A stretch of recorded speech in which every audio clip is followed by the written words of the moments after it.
सूर्य षष्ठी महात्माएं। भगवान सूर्य, जिन्हें आदित्य भी कहा जाता है, वास्तव एकमात्र प्रत्यक्ष देवता हैं।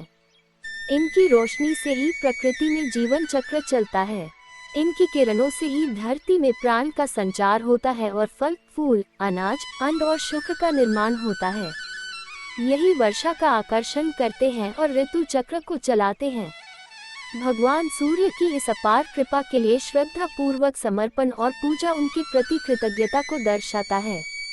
सूर्य षष्ठी या छठ व्रत इन्हीं आदित्य सूर्य भगवान को समर्पित है। इस महापर्व में सूर्य नारायण के साथ देवी षष्ठी की पूजा भी होती है। दोनों ही दृष्टि से इस पर्व की अलग अलग कथा एवं महात्म्य है।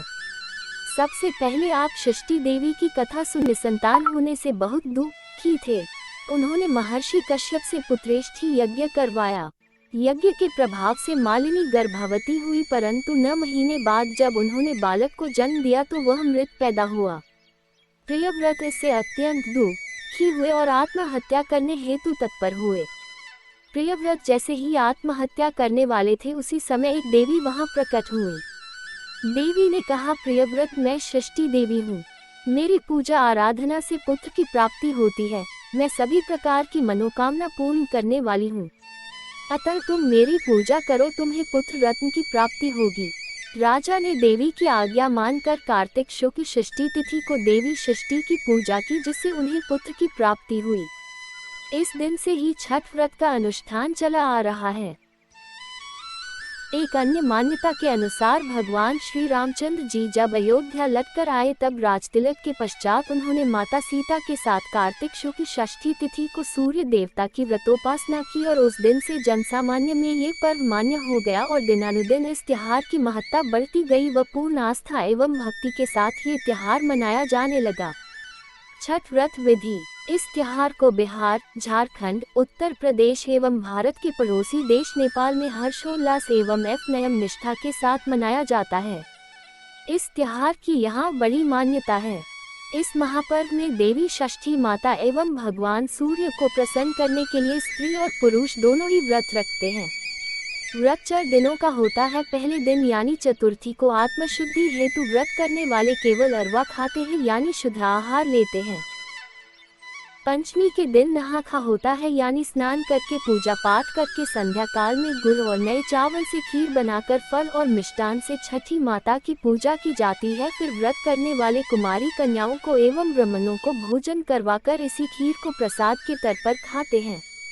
षष्ठी के दिन घर में पवित्रता एवं शुद्धता के साथ उत्तम पकवान बनाए जाते हैं।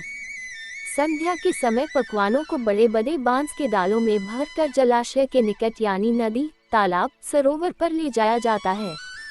इन जलाशयों में ईंट का घर बनाकर उन पर दिया जलाया जाता है।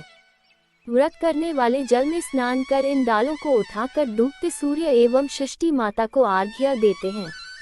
सूर्यास्त के पश्चात लोग अपने अपने घर वापस आ जाते हैं। रात भर जागरण किया जाता है। सप्तमी के दिन सुबह ब्रह्म मुहूर्त में पुनः संध्या काल की तरह डालों में पकवान, नारियल, केला, मिठाई भरकर नदी तट पर लोग जमा होते हैं। व्रत करने वाले सुबह के समय उगते सूर्य को अर्घ्य देते हैं। अंकुरित चना हाथ में लेकर षष्ठी व्रत की कथा कही और सुनी जाती है। कथा के बाद प्रसाद वितरण किया जाता है और फिर सभी अपने अपने घर लौटाते हैं। व्रत करने वाले इस दिन पारायण करते हैं। इस पर्व के विषय में मान्यता यह है कि जो भी षष्ठी माता और सूर्य देव से इस दिन मांगा जाता है, वह मुराद पूरी होती है। इस अवसर पर मुराद पूरी होने पर बहुत से लोग सूर्य देव को दंडवत प्रणाम करते हैं। सूर्य को दंडवत प्रणाम करने का व्रत बहुत ही कठिन होता है। लोग अपने घर में कुल देवी या देवता को प्रणाम कर नदी तक दंड देते हुए जाते हैं।